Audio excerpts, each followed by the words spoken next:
Okay, so we'll continue when you're quiet.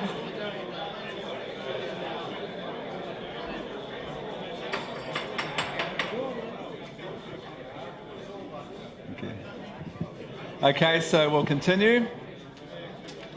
And we're still talking about the importance of humus. And I mentioned this huge link between our precious waterways and the health of our soils. One of the things that we do normally when we're doing this presentation is that we take a conventionally farmed soil and we take a handful of that soil and we put it in a tube of water in a little plastic basket. And beside that we take a biologically farmed soil that is really firing, that has great biology and good humus levels, and we put a handful of that soil in the plastic basket. And by the time we finish this presentation, there is zero soil left in the conventionally farmed soil. And then it's kind of clear to people, that's why we're losing 3 to 5 tonnes, because we lost the glue, we lost the humus in those soils that holds that soil together. And the water's completely brown. This is right at the start. And this one loses a little bit at the end, but this one loses all of it usually. So humus is a glue that holds that precious topsoil. The organisms that are present, that huge army of organisms that's present in a healthy soil, biodegrades some of those chemical residues, because most things, not all, but most can be biodegraded slowly and sometimes more rapidly. And the organisms do that to get rid of the chemicals before they enter our waterways. So the healthier the soils, the less the chemical contamination of our soils. Now, one of the biggest contaminants of our waters is not a chemical, it's nitrate nitrogen. There is no waterway on the planet now that is not contaminated to some degree with too much nitrates. Now, the issue here is there are over 200 published papers linking nitrates to cancer. Professor Otto Warburg won his Nobel Prize for discovering the root cause of the disease that is rampant, that is a holocaust of a disease globally. Cancer, 1 in 2 people in the US get cancer in their lifetimes.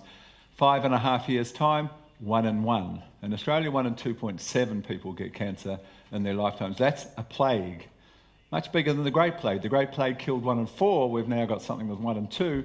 5 years, 1 in 1. Doesn't mean you die, but every person in their lifetime gets cancer in the US in 5 years' time. That's a plague disease. So we need to look at the root causes of those diseases, and one of them is linked to nitrates. Professor Otto Warburg won his Nobel Prize. He discovered that the root cause of cancer was called anaerobism. The blood can't carry enough oxygen to all of the cells. That's what anaerobism is. And how does nitrate affect us? Nitrate nitrogen, it reduces the blood's capacity to carry oxygen. Exactly the root cause of cancer. So all of our waterways are filled. Why? Well, it's about our misuse or mismanagement of nitrogen and, more importantly, our loss of humus, because there's only one thing in the soil that holds on to humus, that holds on to nitrogen, nitrate nitrogen, that form. It's an anion, and the only thing that holds it in the soil is humus. And we've lost 2/3 of that humus, so we've lost 2/3 of our capacity to hold on to that nitrate form of nitrogen. We also see that healthy soils, and we see this all over the planet, we work in 55 countries with teams of agronomists in all of those countries. And what we do see is that the healthier the soil, the less the need for you to use the chemicals, which means there'll be less contaminants coming through, poisoning our precious water. The plant, if it is well managed, has a more competent immune system. We now know there's a whole dynamic branch of science, of agriculture science, based upon an understanding that a plant has an immune system just like we do. And if you can manage that immune system, and in our country you measure it, you send a leaf to the lab and you measure phytoalexins in that leaf. And the higher the count of phytoalexins, the less the problems you're going to have during the season, because phytoalexins are like us sending our blood to the laboratory to measure antibodies. How good is your immune system? Same story with plants. And if we can build, and there are serious ways you can do that, and we'll talk about them during this day, if we can build phytoalexins, if we can build plant immunity, the plant can fight its own fight against both insects and disease. And that means there's less chemicals, of course, now coming through into our waterways. We mentioned nitrates. We also mentioned that living biological soils have that crumb structure, which means more oxygen comes in, and oxygen can oxidize some of the chemical residues. We find that the healthy soils hold on to that soil because of the glue. When we talk about this, which is about a third of the coast of Florida at the moment, there are whole areas of the ocean the size of small countries that are totally dead now. Dead zones, they're called. And it's based upon algal contamination which cuts out the oxygen out of those soils, that you can't swim in these waters off Florida. And the primary driver of those algal blooms is phosphorus and some nitrogen. And people say, oh, your phosphorus leaches. No, phosphorus can't leach. Phosphorus erodes with the topsoil when you lose the humus that otherwise holds on to. When you lose the glue, the topsoil erodes, and so does the phosphorus that causes algal blooms. Now, in England last year, there were some areas that had as many as 8 floods, and that's part of the climate change story. And what we see is the more humus in your soil, the more living activity in that soil, the better the capacity for you to absorb water, the better the water retention and absorption, which means there's less flash flooding in those situations. Humus also improves the nutritional value of our food for 2 reasons. Number one, humus is the only thing that can hold everything. Remember, we said it's the only thing that can hold sulfur for your immune system, and phosphorus and boron so that you don't get arthritis and so forth. And it holds everything. It's the only thing that holds everything. But more importantly, the organisms within that humus is their home base, they're the delivery vehicle for those minerals. There is a microbe behind every mineral. There are nitrogen fixers, phosphate solubilizers, manganese-reducing organisms, iron-reducing organisms, potassium. There is a microbe behind every mineral, and the higher your humus level, the higher your microbe counts, the better your mineral delivery and the healthier the food that we consume. Now, there are multiple publications showing the decline in the nutritional value of our food and showing the link to disease. The World Health Organization have just recently, or about 2 years ago, published a report called Nutrition and Disease. They couldn't find the major diseases that are killing us, any of them that didn't have a nutrition link. Think about how it happened. Think about the German scientist Justus von Liebig, who burnt some plant matter, took the 5% ash that was left, analysed it with the crude tools that they had present at that time, and announced to the world that ash, the main thing that grew crops, was 3 minerals, N, P and K. And we can make this stuff with armaments factories that were lying dormant at the time. And so began the NPK revolution, the ridiculous dumbing down. Think about it sensibly.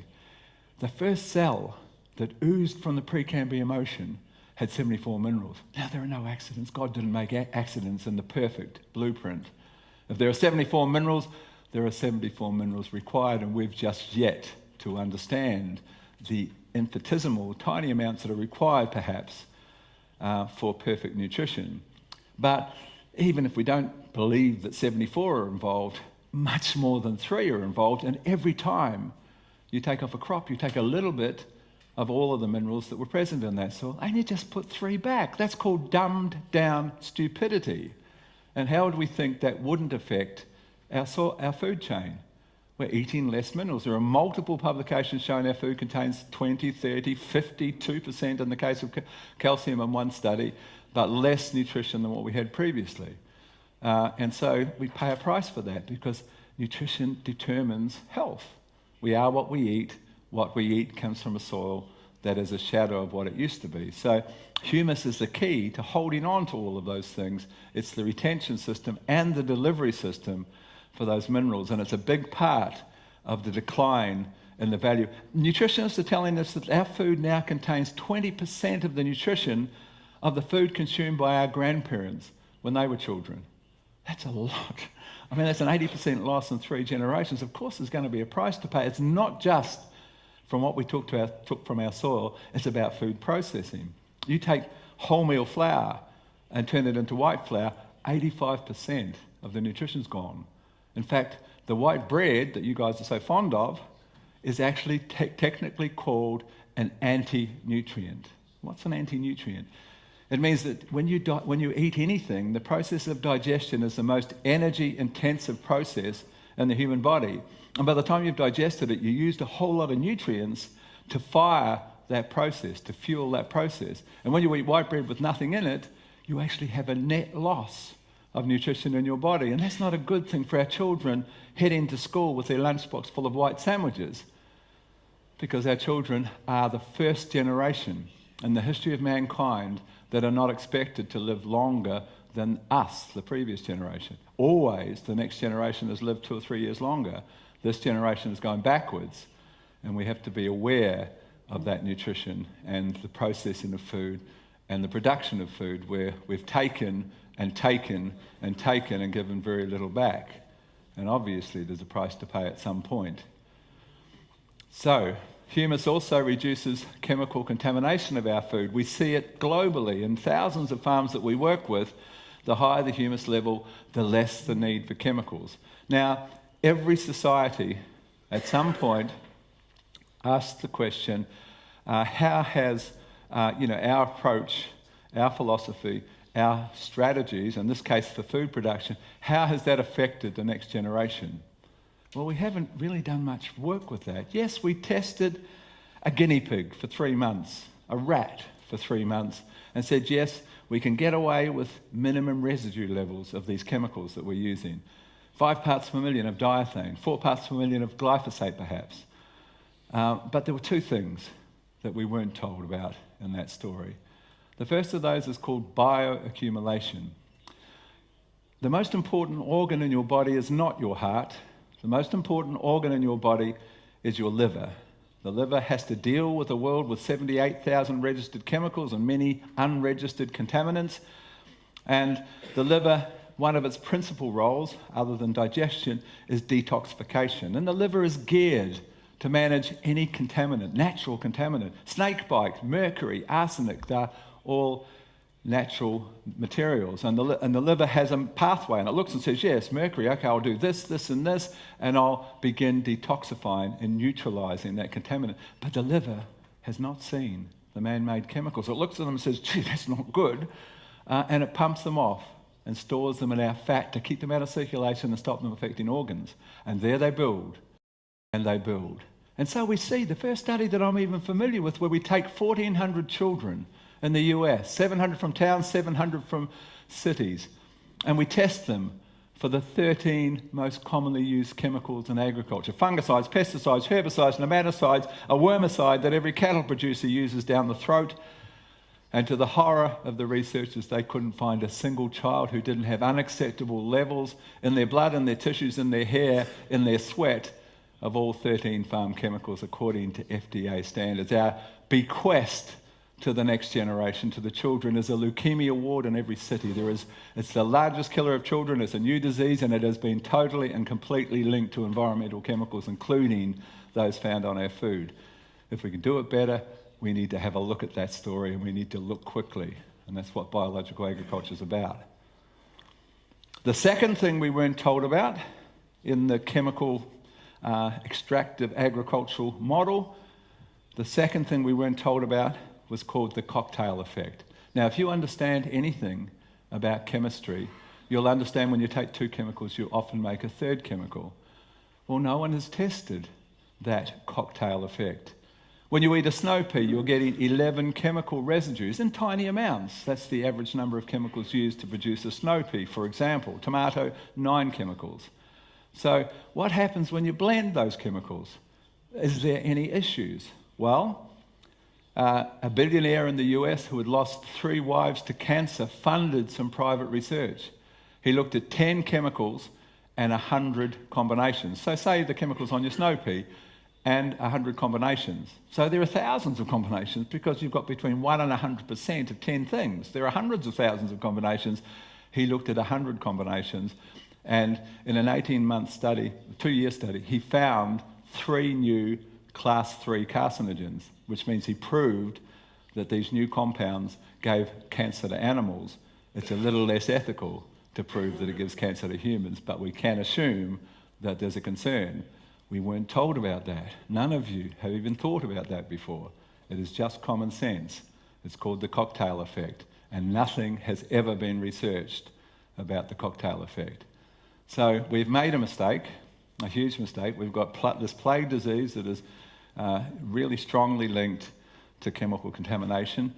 We've got a plague of Alzheimer's, 1 in 4 over 65. Parkinson's directly linked to farm chemicals. Multiple studies now confirming that, and the list goes on and on. We do need to look at doing things differently. Humus also, as we mentioned, if you were your child was to get into your medicine cabinet and take some poison, you rush them to the hospital and they give them activated charcoal to isolate those chemicals. If you were to drink water, I don't think you've got the problem, but every other country does. Tap water contains chlorine to kill spoil organisms in that water. And of course, chlorine is not necessarily a good thing to pour down your throat with your 100 trillion organisms, because it does the same thing in your gut. So you take the chlorinated water in every other country, because they tell me you don't have chlorine in your water, and you pour that through a carbon filter, a simple little jug or a filter on your tap that pulls out the residues, the chemicals. That's exactly what humus does in the soil. Humus isolates the residues. It can isolate heavy metals like cadmium and zinc, cadmium and lead, but it will pull out and isolate just like a carbon filter. Humus literally is a carbon filter, which is important in terms of what ends up in our food. Humus also helps with soil structure improvements. Here's a carrot farm in New Zealand. In the midst of New Zealand's largest drought 2 years ago. And their largest drought was 3 months, 2 weeks and 2 days. Now that's just a nice gap between rain in Australia. But in New Zealand, that's their biggest drought. And this gentleman who's wearing one of our caps, he composts half of the waste of Auckland City in New Zealand. It's a lot of compost. It's many tens of thousands of tonnes that he sells to farmers. Beautiful compost, because he uses worms, composting worms, vermicompost, to compost that huge amount of material. So on this carrot farm in Pukekohe in Auckland, he's pushing a penetrometer in the dry conditions, and he can't push this penetrometer more than this depth in this dead, dry soil. But during that 3 months, 2 weeks and 2 days, there was one little rainfall of 17 mils. They shouldn't really have called it a drought, because there was one rainfall event. And during that time, he put out 10 cubic metres of his vermicompost onto a patch of the soil. You can see it's not treated here, and it is here. The lumps broke up. But more importantly, there was enough rain to carry those organisms in the compost into that soil, and anywhere on that site, and it's a lot larger than this, he can push the penetrometer down to the end. Do you understand what he's achieved with compost in this instance? He's achieved gas exchange. That's the soil that can breathe. In comes the oxygen, out comes the CO2 freely, which doesn't happen here, and that's what you're doing when you want to grow successfully and make some decent money. He's just successfully done that with the use of humus in compost. So let's look about how we can build humus. The first question to ask is, how do we lose 2/3 of our humus? What did we do wrong? Well, a variety of things. Every time we work a soil, every time we cultivate, we open the soil and oxidize some of that humus. If we do that wet, which is hard to avoid in some of these countries, if we work the soil wet, 4 times more humus is lost, 4 times more oxidation in wet soils.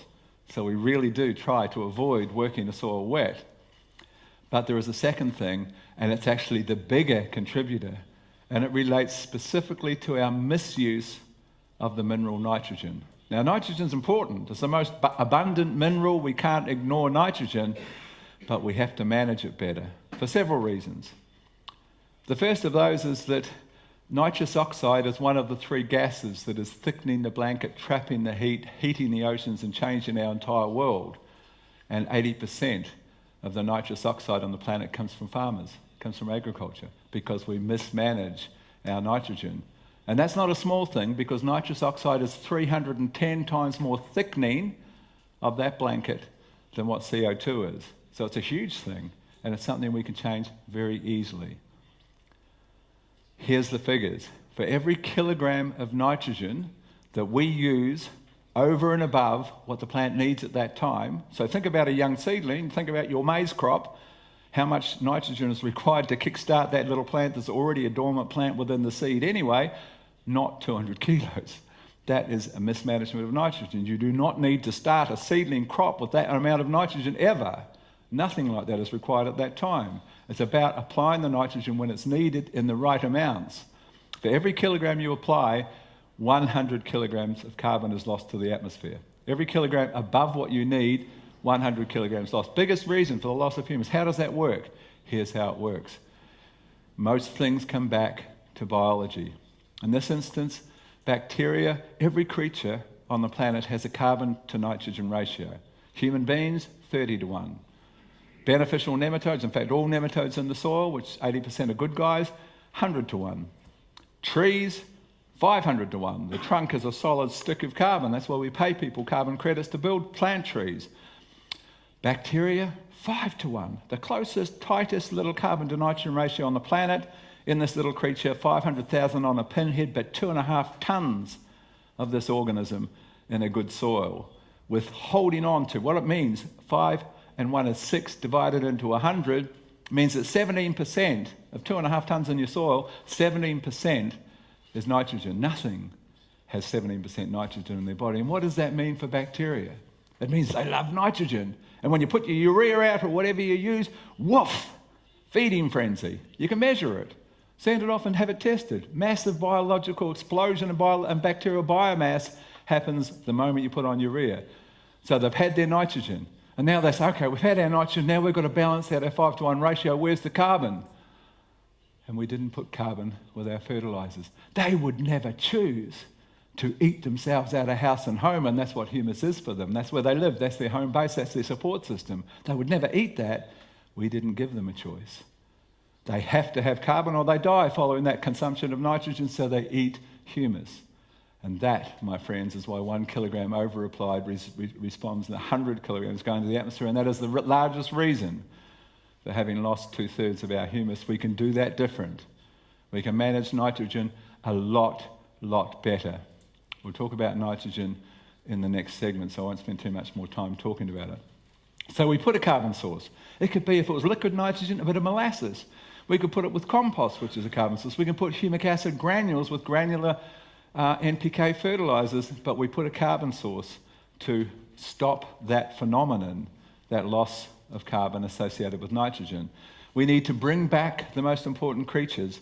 The cellulose digesting organisms, the fungi that create stable humus, are lacking in almost every soil that you test. The most important creature on the planet at this time is a creature called mycorrhizal fungi. Now you might say, oh, he's exaggerating. How could that be? We're the most important. No, we're not. At this point in time, the most important creature is mycorrhizal fungi, and I'll explain why. This little creature burrows into the plant root, and once it's got a grip and it starts feeding from the plant, like a parasite, except it gives much more than it takes, it begins expanding out. And it gives us 10 times the original root surface area. And now it can mine minerals that are immobile in the soil, like phosphorus and zinc. It can break the bond between calcium and phosphate and deliver both minerals because it releases acids. It can drive into clay platelets and pull out the potassium. It releases a whole range of biochemicals that stimulate plant immunity, because I look after you, you look after me, is the deal in nature. It stimulates root growth. It produces a chemical that kills root knot nematodes. You want a nematicide? Put mycorrhizal fungi on your root. You cannot have mycorrhizal fungi and nematodes on the same plant. Root knot nematodes, impossible. If you've got mycorrhizal fungi, you haven't got root knot nematodes, because they poison root knot nematodes. But the biggest thing when we talk about global warming and the link to the soil, in 1996, a woman called Dr. Sarah Wright discovered that mycorrhizal fungi exude a sticky carbon-based substance called glomalin. She didn't know how important that finding was, because what's been found since is that that substance, glomalin, is responsible for 30% of all the humus in our soil. Now understand what that means. There's 1,800 gigatons in the soil. There's 800 in the atmosphere. 1/3 of what's in the soil, 600 gigatons, comes from one creature that's not there. 90% have been killed. Obviously, we took 1/3, 600, and we take it out of there and put it there. It's a pretty, it's a simplistic equation, but certainly it's an important one to understand. We need these creatures back yesterday, and the French have started subsidising And hopefully we'll all understand. We put them back, but you can't just put them back. You've got to look after them. What killed them? What killed all the mycorrhizal fungi? Nematicides, glyphosate we now know is a horrific mycorrhizal killer, and a range of other things that I might touch on later. We need to reintroduce these cellulose, and we need to feed them. Humic acid is the most powerful known food for cellulose digesting fungi, not just mycorrhizal fungi, but the other cellulose digesting fungi that break down your crop residues. If your maize crop has still got corn cobs or still got residues lying there 6 weeks later, you need to do something about your beneficial cellulose digesting fungi, because that fibrous residue is perfect humus if you've got the organisms to do that. And if it's still sitting there 6 weeks later, you need to look at your farming practices and change that. It's simple. We'll teach you how to do that. We need to reduce and modify tillage, because tillage slices and dices mycorrhizal fungi. And every time you open the soil, you oxidize some carbon. We're trying to save carbon to save the planet. So we do need, wherever possible, to reduce tillage. We need to compost or use compost at every opportunity. I've got a friend called Ron Nichols who heads the Healthy Soil Division, or the Soil Health Division of the US Ag Department. And they've just completed a trial with compost where all they did on 2 states, on multiple sites, was to introduce 1 tonne per acre of compost over 3 years. So 3 tonnes in total. Now, to build 1% organic matter, you need 18 tonnes of compost per acre. That's the figures. To build 1% in the top 6 inches of organic matter, you need 18 tonnes. They put 3 tonnes on, which means they would have built about 0.15, 0.16%. But they did the soil tests across all those blocks. The average increase, 1.38%. That's 7 times more than should have been there. What happened? That's what compost does. Compost brings in 5 billion organisms in a teaspoon, multiple biodiversity of creatures, many of which you've killed in your soil, and that reclaims your soil's capacity to start building humus. Because when the plant pumps down those sugars, aside from crop residues which can turn into humus, when the plant pumps the glucose into the soil to feed the organisms, some of that always turns into humus. And that's a huge thing to understand if you've got the organisms that can make that happen, and the compost reintroduces those organisms. We need to, yes? You spoke about cover crops, but what are Brassica cover crops doing with the mycorrhizas? I will talk, very shortly I'll talk about cover crops, and I'll cover that story, so I'll wait till I get there. Just in a minute I'll be talking about them.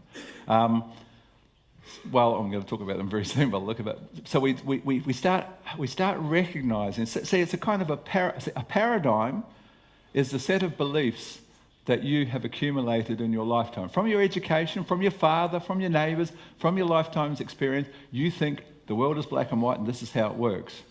And the greatest paradigm shift, which means mindset shift, that we have to embrace at this point in time is to understand that the soil is not something you stand the plant up and throw a few chemicals at. It's much, much more precious and important than that. We don't abuse it like that. We recognize that there's this wondrous living organism that determines our very existence and certainly our health. And we recognize that everything we do on the farm affects that living organism either positively or negatively. And we strive where we can to make it more positive than negative, and things change. But that's a mindset change to recognize, oh, I'm dealing with a living force. Okay, what can I do? What am I doing? What am I going to knock out this time? How can I buffer that if I have to use chemicals? And so forth. So you get pragmatic. This approach is not about saying, you can't do this. It's just saying, how can I do it better? If I'm using chemicals, how can I soften the blow? How can I reintroduce to compensate for some of the things I've done? How can I feed up these guys to compensate? That's what this nutrition farming approach is about. It's not organics. It's not you can't do this, you can't do that. It's about what you need to do to produce better food and make more money sustainably. That's the difference. Stubble digestion. If you're not breaking down your crop residues, you need to introduce organisms, which can be done quite inexpensively, so that that stubble breaks down and turns into humus, because that's sequestering carbon. Instead of having it return as the carbon cycle back to the atmosphere, we step in and we take those crop residues and turn them into humus, which is going to make us more money, create a more healthy soil that's more productive. So those things are doable, and we need to start doing them. We need to inoculate our soils with things like mycorrhizal fungi. I explained the reasons why, so I won't spend too much time on that soil. And then we can't just put them in there. We've actually got to legislate to protect them. The first thing that will go, just so you know, will be nematicides, because there is no known nematicide that doesn't kill every known mycorrhizal fungi and many of the other free-living cellulose digesting organisms. That's the harshest known chemical, and it will be banned as we recognise that the soil is the only thing that can save us. We can't keep using nematicides. So there are other ways to manage nematodes, lots of them, and we can talk about them. But we do need to look at nematicides, and then we've got to look at atrazine followed by glyphosate, because those are the two harshest chemicals for soil life, particularly mycorrhizal fungi. And there will be changes. Everyone's talking about it now. And I had meetings with Waitrose, with Sainsbury's, and with Marks and Spencer's. Marks and Spencer's have been working with Woolworths in South Africa, and they're now stepping in. Waitrose has just said you can't use neonicotinoids if you supply to us. And this year, they're saying you can't use glyphosate if you supply to us. So they're leading the way because their consumers are demanding it, that we knock out some of these harshest chemicals. So prepare yourself. And that's why the big companies like Dole are moving in this direction. They say we don't want to be left in the back. We want to be up at the front, not playing catch up as this world changes, because it is changing. And it needs to change. Biological agriculture is the shape of the future, or there's not much of one. Understand that. That's where we're at. You've got to wrap your head around that, the importance of what you do. We need to pay carbon credits yesterday. It's overdue. And thankfully, the French have initiated that, and 22 countries have signed on. We need to incentivise farmers to build rather than lose humus, because every bit you build, you sequestered from that blanket and helped save the day. We need to change the way that we graze. That was my argument with James Cameron, the film producer, taking off on this beautiful land that he's bought, taking all the animals off of it, because animals may well save the day. Here's how it works. If you look up the definition of the word science in Webster's dictionary, you'll see that the definition of science is adherence to natural laws and principles. Now, a great deal that we've done in agriculture science, in veterinary science, and in medical science has been almost anti-science. It's about treating symptoms instead of getting back to the root causes. And where has that led us? In those three sciences. Let's look at medical science. Largest killer on the planet at this point in time is heart disease, but breathing down its neck, about to take over is cancer. Cancer's number 2, will be number 1 this year. Third largest killer until last month was stroke. The new third largest killer, prescription medicine. Prescription medicine just became our third largest killer. That is ridiculous. That is a ridiculous indictment of a bankrupt system. Then we look at agriculture science. Well, let's look at veterinary science first. In 1900 in Australia, the average age of a dog was 18. We know that dogs' genetic potential is 23 because dogs have lived for 23 years.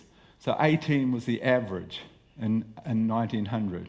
By 2000, with the advent of veterinary science, with vaccinations, with the vets getting in bed with the pet food companies and insisting that your pets eat this dead, demineralised, enzyme-lacking food when they were supposed to eat raw meaty bones, the average age of dogs in Australia by 2000, 8 years. I mean, how can you walk around as a vet saying, did a pretty good job there, took them down from 18 to 8? It's a pathetic joke. And then we look at agriculture science and the chemical extractive model. And here's the figures. Every year since we started what I call the chemical experiment, because it's not how we always grew food, we think, well, that's natural. No, it's not natural. That's what we did. That's the path of treating symptoms, where people make money by treating symptoms and not curing, not getting back to root causes. A lot more money to be made, but not the best thing for us or you as businessmen, to just keep treating symptoms and never get back to root causes. So what has happened on that front? Well, every year, for 10 decades, every year, more chemicals. Last year, 14.7% increase. Hundreds of thousands of tonnes more chemicals last year. Previous year, 13.9. 13.2 the year before that, 12.9 before the year. Every year since we started, more chemicals, and every year since we started, more pest and disease. Do you understand what that is? That's actually the definition of unsustainable. You can't put more and more on for less and less response and poison out your consumers in the process, and your soils, and your money-making potential, it is ridiculous. We need to get back to root causes, and that's what nutrition farming is about. How does it work? A disease is not a deficiency of a fungicide. A disease means you've got some things wrong. You've got organisms that aren't in place that could kill that Alternaria, that Phytophthora, that Fusarium, and you don't have the mineral base.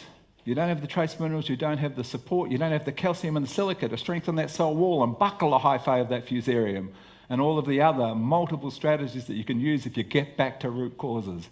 That's what we need to do in agriculture. And it's doable, and there are many hundreds of thousands of hectares of people out there doing it very, very successfully. But we'll continue about the animal story. So if we use the definition of adherence to laws and principles, it means we're going to learn from nature. So if we look back at nature, at the world, and say, okay, what was the most productive area in the history of mankind, in the whole world? The most productive soils ever were the Great Plains in the US. Those soils produced more biomass every year for tens of thousands of years than any other area. Second was the Nile Valley in Egypt.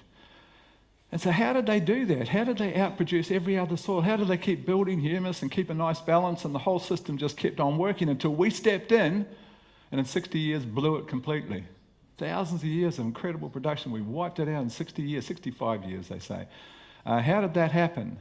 Well, huge herds of buffalo. Predator effect, wolves on either side of them, keeping in close, not being choosy about what they ate because some other mouth was chomping right next to them. Huge amounts of poo, huge amounts of dung, hoof prints creating seed beds, biodiversity in the poo, but always, without exception, those herds only grazed to here, 4 inches, and they moved on as if nature knew, and of course she did. What are we talking about here? And why is it important, particularly for humus building? The leaf is the solar panel. We've already talked about how it works.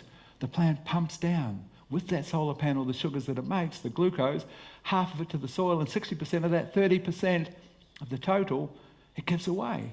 And some of that becomes humus. The rest of it feeds organisms who fix nitrogen and phosphorus and so forth. But your capacity to build humus, your capacity for soil fertility, is leaving some solar panel there. And that's why the herds moved on. But if you graze down to here, the roots prune themselves because they can't be sustained with this little solar panel, so that if you're this long, the roots are this long. Have a look, dig down. If you graze down to here, the roots prune back to here. You graze down to here, the roots prune to here. You graze down to a tabletop, which is most of the world in summer, the roots are there, there's nothing. You shut down your humus building apparatus, you shut down your whole of the soil with that grazing. So how can we learn? Well, Alan Savory, his YouTube clip has gone absolutely viral because he's done more work than most. There are many people working in this field to show that we can mimic that with something called mob grazing, cell grazing. Large numbers for a short time, one day, move on to the next field, come back, or never graze below 4 inches, leave the solar panel, feed the system, and come back. And people say, oh yeah, but you missed all that food. No, you didn't. You didn't miss all that food. That creates the whole system to create much more food. You didn't miss it because you didn't graze it down to dirt. It's a misunderstanding. And so if we understand that science and understand how it works and why it works, animals are hugely important. Animals save the day because the organisms who build stable humus, fungi, they like to be undisturbed. And here's a system where they're undisturbed and stimulated to hell, where more humus can be produced than any other known system. Professor Christine Jones, wonderful scientist in our country, has done tremendous work to show that the best way to build humus and save the day is grazing animals and grazing them correctly with this mob grazing effect. We should be incentivizing the electric fences and the waterways to break up paddocks in large areas. You have a line that they follow and get the mob grazing effect by following the electric line. You don't have to necessarily put them in separate paddocks, so they'll graze along the line as you move the line round, and it might be several hundred metres long. But that mob grazing effect is the fastest way to turn this thing around. So we have to have animals. We can't be vegans if we want to save the world in that context. And that's one of my points. We've got to stop burning crop residues. This still happens in my country and many others. This is fibrous material that makes beautiful humus, stable humus made by fungi from fibrous material, and we burn it and send up this mass of CO2 into the atmosphere that should have been humus in the soil. And when we burn it, we have this. in the ash that floats up with the heat, that's called particulation. That ash, if you take 100 kilos of your crop and burn it, there's 5 kilos of ash on the ground. And that's the minerals that grew the crop. There's the minerals that grew that crop on someone else's field or the neighbouring town. That is demineralisation of your soil. And your lost opportunity to build humus that helps save the planet. We have to make it illegal, and we need to do it quite quickly. And many countries are starting to do that now. But this is the big one, and this is the one I really want you to take note of, because this is one of the biggest phenomenons out there at the moment, this understanding.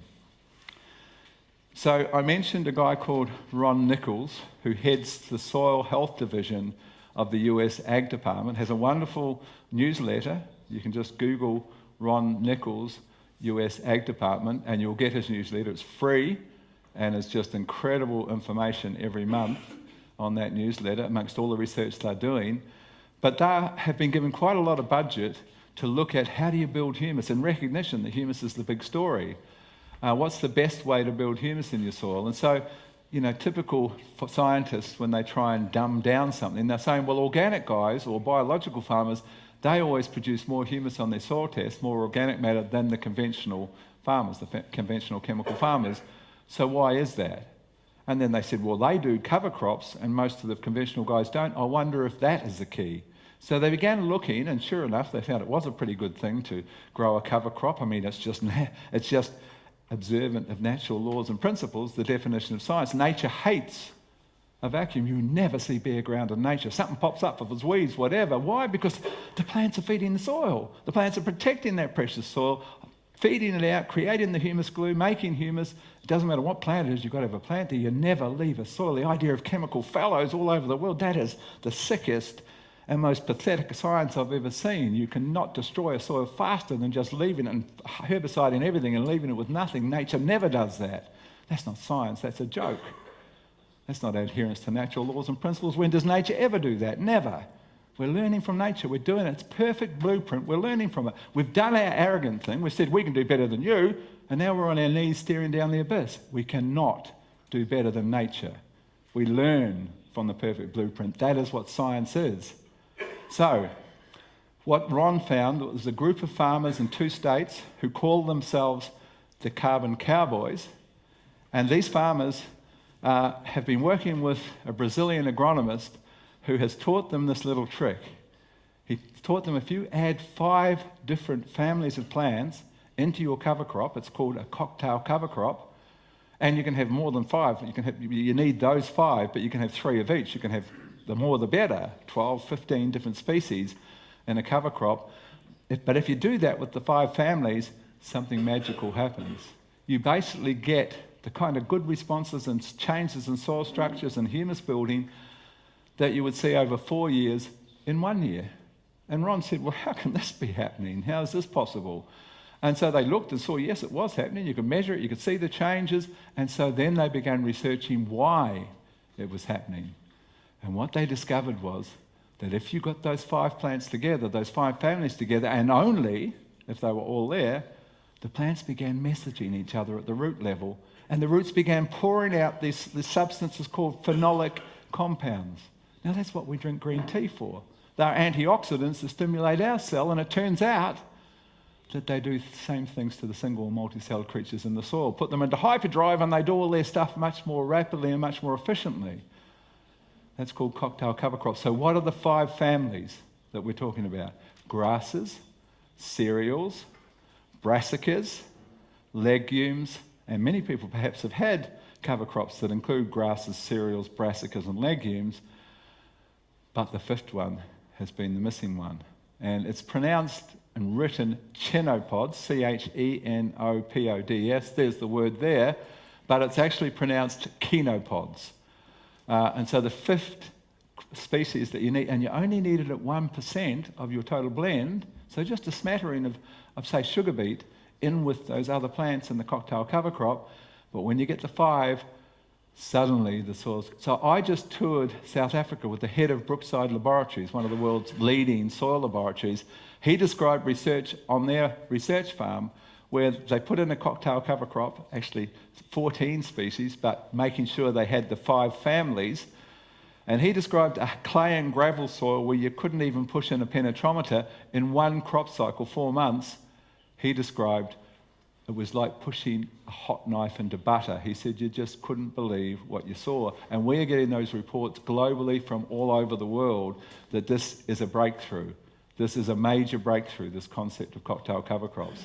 We get our growers more excited and sending us photos like this of a summer cover crop or a winter cover crop, more excited by their cover crop than their cash crop because they know what it means at the end of the season. And not just that. If we're looking for an alternative to this horrifically toxic chemical glyphosate, that is what these carbon cowboys, you can watch Gabe Brown, who's become the poster boy for that group with multiple YouTube clips, and their whole approaches and digging the soil and letting you see their 4 times increase in organic matter. But what they use, and what has increasingly become another phenomenon, is the use of a thing in Broadacre, which many of you are involved in, called a Crimper Roller.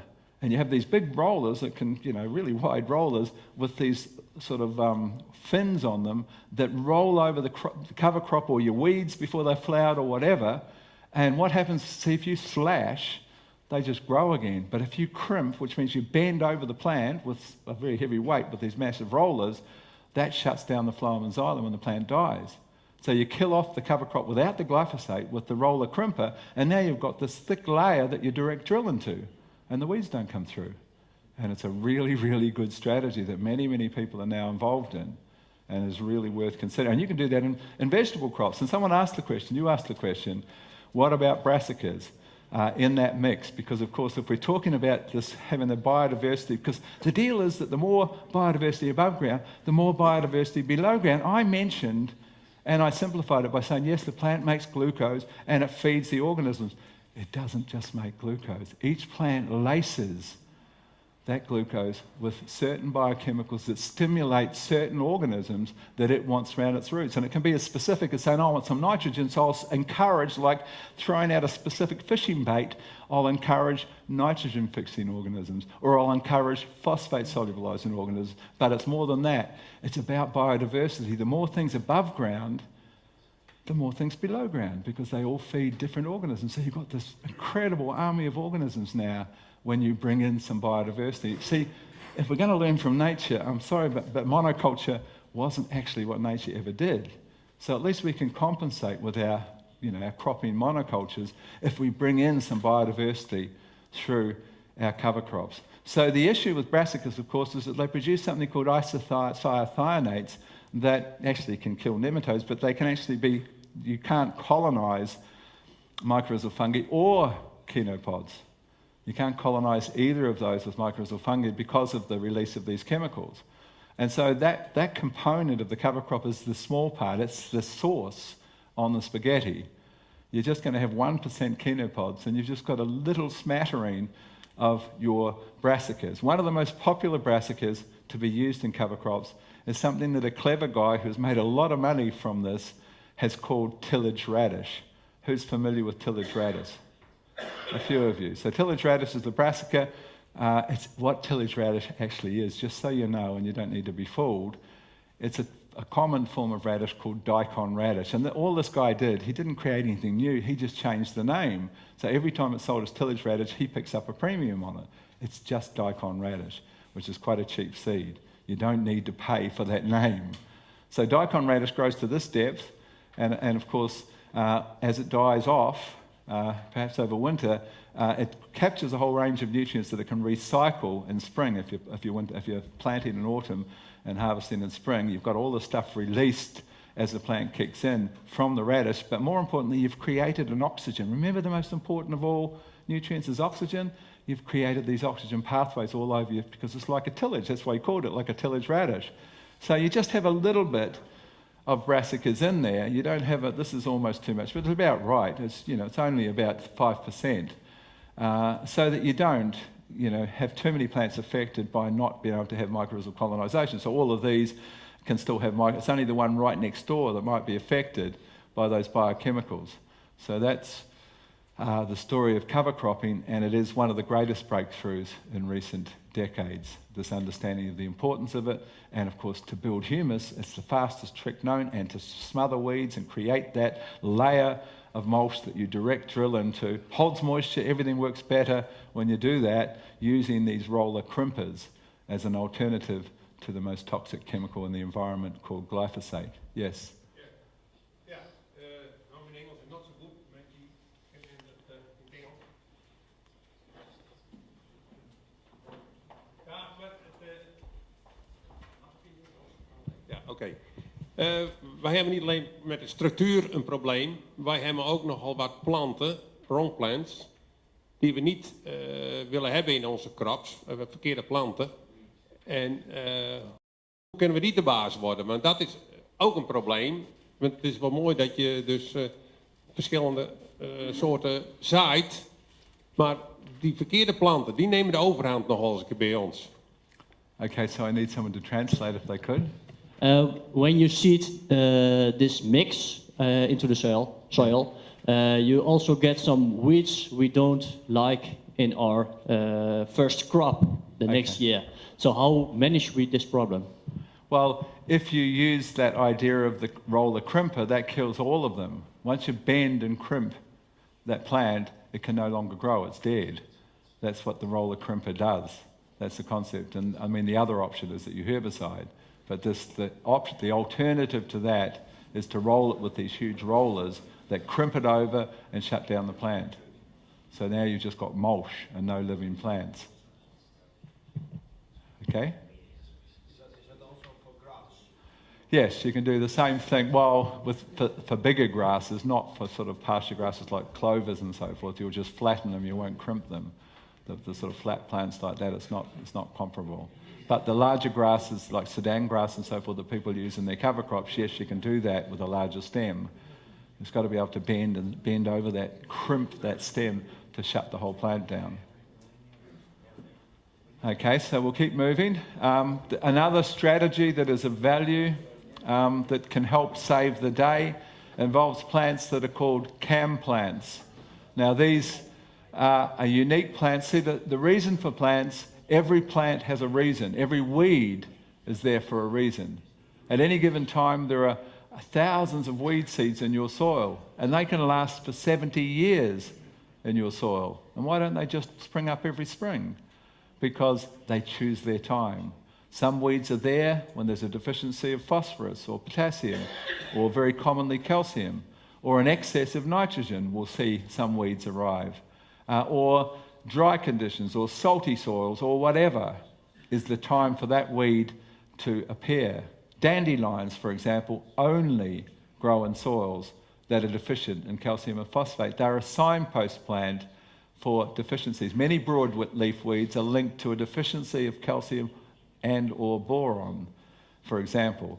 But this plant, called the cam plant, is succulents and cactuses. They grow in desert areas and sandy soils with no carbon because they photosynthesize differently, and they can pump twice as much carbon down into the soil to try and give some carbon in a soil that has no humus.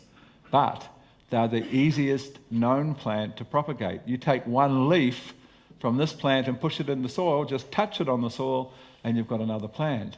So we could have every jobless person with a backpack, big mother nurseries, amongst all the desertified regions of the world, and there are many of them now, going plop, plop, plop, plop, plop, plop, on the back, plop, and we could start pumping carbon in all those regions back into those soils out of the atmosphere. It's one of the new strategies that are being considered, but amongst those plants is a freakish one. Unfortunately, it doesn't help you guys because this plant doesn't like frosts, but there's a plant called the Moringa Tree that is not a succulent, but it is a cam plant. So you can take it in garbage soils with no water and plant it, and it will build humus in your soil, and it will yield $33,000 a hectare because the leaf is in so much demand. It's considered to be in the top 5 most nutrient-dense plants on the planet. So we've got a lot of people in Australia now planting moringa trees to build their soil and to make some decent money. Who's heard of biochar before? We've got a few people who've heard of it. So they discovered these soils in the Amazon unlike anything that anyone had seen before.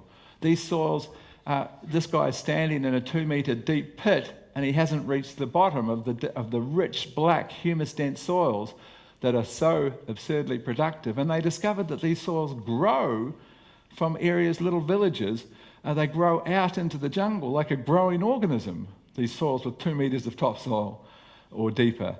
And they discovered that it was based upon an age-old tradition that when you cooked your food on the fire, you took the char and you buried it in various spots, and that char somehow had a synergistic relationship with a group of organisms in that soil, and the soil began making humus faster than anyone's seen before. So it's become this great excitement about the potential of biochar. There are whole university departments now looking at it, but I have rubbished it because for years I was given 2 truckloads of biochar for my research farm from a company in Australia, and I said, what kind of rates work best? And they said 60 tonnes works best. And I said, no one's going to transport 60 tonnes of this stuff. So I did trial works from 5 tonnes a hectare to 60 tonnes a hectare. Now my control was just soluble humic acid granules, because we use that on every program. Just 5 kilograms, it's a broadacre rate. It's nothing, just this tiny amount in with the seed. That was the control. Well, it was only 1 crop cycle, but the humic acid with nothing, just that 5 kilograms, outperformed even 60 tonnes. We didn't see any benefits. So I was convinced that the biochar story was only half of the story. That obviously there was a unique group of organisms that partnered with biochar. And we tried some organisms. We had trichoderma, we had compost teas, fungal dominated, bacterial dominated. We did azotobacter, another organism, to see if it made a difference. Nothing did. So I've been telling the world, soil scientists, everyone, no, we've gone off half-cocked. It's only half the story. We can't import those organisms from the Amazon, so what's the point? Then, 2 years ago, I was in South Africa and I had breakfast, as I always do while I'm visiting that country each year, with the microbiologist who developed our mycorrhizal product called Platform. Spent a whole life working just on mycorrhizal fungi, and her first words when we sat down for breakfast, you want to see what happens when you add mycorrhizal fungi to biochar. And I said, I yelled in the restaurant, no! I hadn't thought of that. It was such a stupid oversight that I didn't trial it with mycorrhizal fungi. Of course, that would explain a soil that grew like an organism. Mycorrhizal fungi are responsible for 30% of the humus in the soil. You put them into hyperdrive, that soil will grow. And so then we began researching, oh my goodness, that is the secret. Mycorrhizal fungi and biochar will grow soils and grow humus. So there is some potential. And one of my research farms got a lot of forest, a lot of huge trees that I'm now going to put in a biochar plant and demonstrate the potential of that on that particular farm. We've got to put carbon with every nitrogen fertiliser. We talked about why we did that. What's in it for us? Well, let's look at the American situation. The Americans pour out 8 billion tonnes of CO2 per year. Now, the whole world pours out 36.4 billion, so 5% of the world's population produce a little more than 20% of the CO2. So you can see why people would be a little annoyed living in a third world country with a plague and a famine and a drought when they haven't even got a carbon footprint and the Americans are pouring all this stuff out. But if the American people or farmers were to ingest their cultivated soils, not their grazing lands, which is easy to do in, because all you do is multiply the numbers in certain spots, but on their cultivated soils, if they built 1% organic matter, that pulls back 4.5 billion of the 8 billion, and that's actually more than what's needed to save the day. We can reverse completely climate change with 1.6% organic matter across the globe. We can take 402 parts per million below 300. Everyone's just talking about how do we slow it down? How do we stop it at 2 degrees rather than the current 1 degree, where it's set to go to 6 degrees. There's no life at 4 degrees.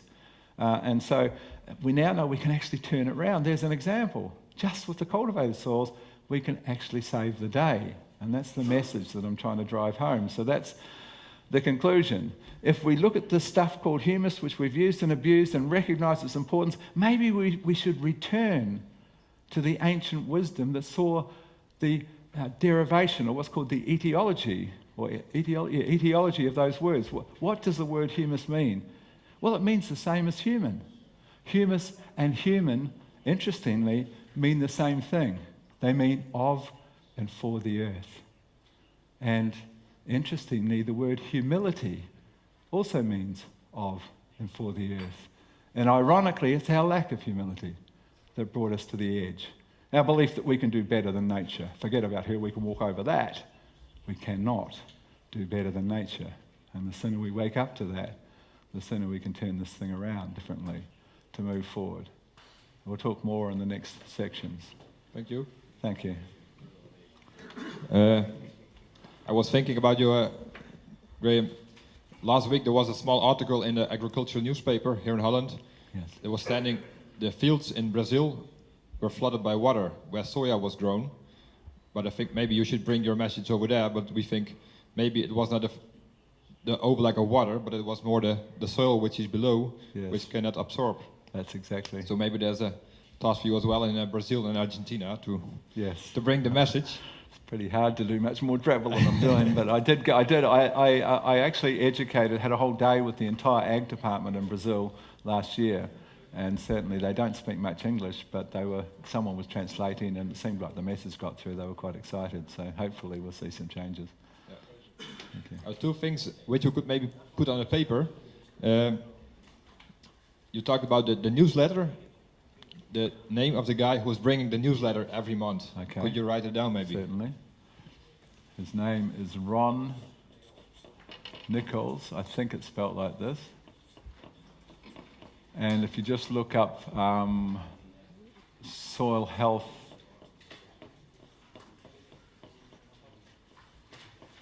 USDA, which is the US Department of Agriculture. If you just Google that, you'll get the newsletter. In fact, if you just say newsletter in here, you can just subscribe free of charge. Now, I also mentioned the substance and the mode of action of glyphosate, just so you can Google it and check for yourself. It shuts down something called the shikimate pathway. So here's the word.